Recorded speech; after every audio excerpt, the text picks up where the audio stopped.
Human evolution is pretty cool, but also kinda dumb, especially when it comes to communication. See, we could have evolved to have telepathy, the ability to take our innermost thoughts in their most complete and pure form and just plop them into each other's heads.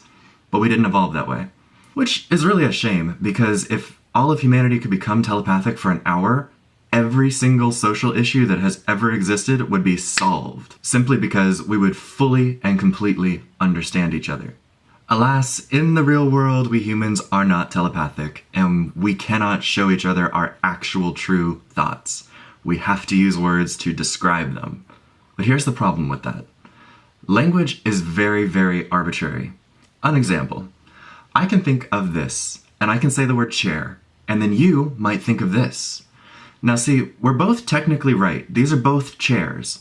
We are using the right word, but we are in no way talking about the same thing. And therein lies the problem. I actually have a funny anecdote about this, because just the other day, my friend Julia was describing this dress that she saw at the store. And when she was describing it to me, I was like, I don't know if it really sounds that great. I don't know. Then she took me to the store and showed me this dress, and not only was it a very beautiful dress, but it looked fantastic on her. But when she was describing it to me, I pictured something totally different. And she's one of my close friends who, I know her taste, I know her style, so I should have been able to picture what a dress she would look like. But even I couldn't. And as confusing it is that we can use the same words to describe different things, it also works in reverse. Sometimes we have different words for the same thing. A good example is just looking at other languages. I grew up speaking English, so I call this an apple. If I had grown up speaking Spanish, I call it a manzana. Manzana and apple sound nothing alike, yet they mean the same thing. And that's not to say that language is all bad. When it comes to logical things, language is very clear and very precise. If I think of the value 3 and I say the word 3, you also think of the value 3. We're clear, we're on the same page, there's no misinterpretation. However, little problems like chairs and dresses are annoying.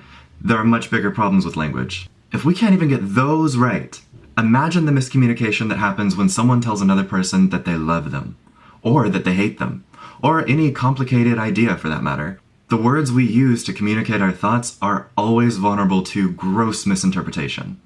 And those aren't even the worst situations. I mean, truthfully, if you tell someone you love them and they can't put together what you actually mean by it, it's probably not meant to be.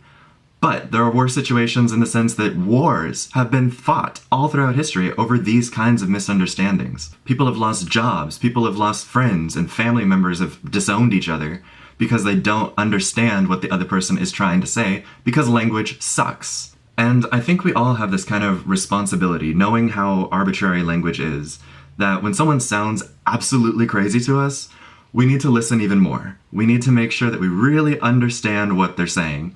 And if they're crazy, they're crazy. That's their problem. But at least we know we tried. And on the flip side, when we're trying to explain something to someone and we can tell that it is just not sinking in, we have a responsibility to explain our message in a different way, to use different words, different examples, and try to get that message across. I think it is absolutely wrong to assume someone is stupid just because they don't understand what you're saying to them.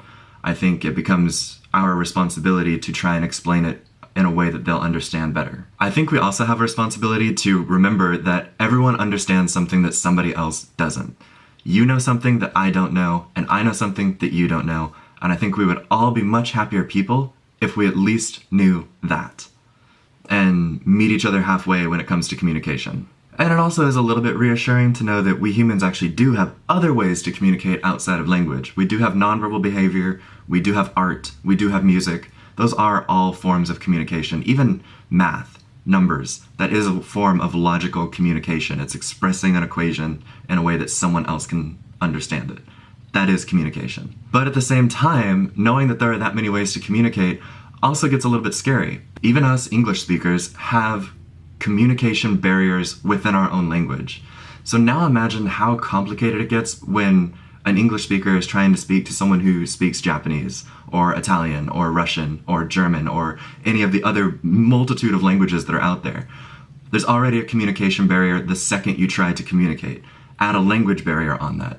Add different cultures, different backgrounds, different ideas of what concepts mean, and you start to understand why people get in so many fights. Because they just don't understand each other. Anyway, that is what has been on my mind this week, and I find it very interesting, a little bit tragic and a little bit funny, and while I do make an effort to communicate clearly, I still wish we were just telepathic. Life would be so much easier.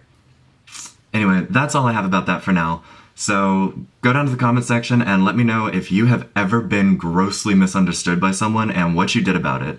And I'll meet you down there. Bye for now.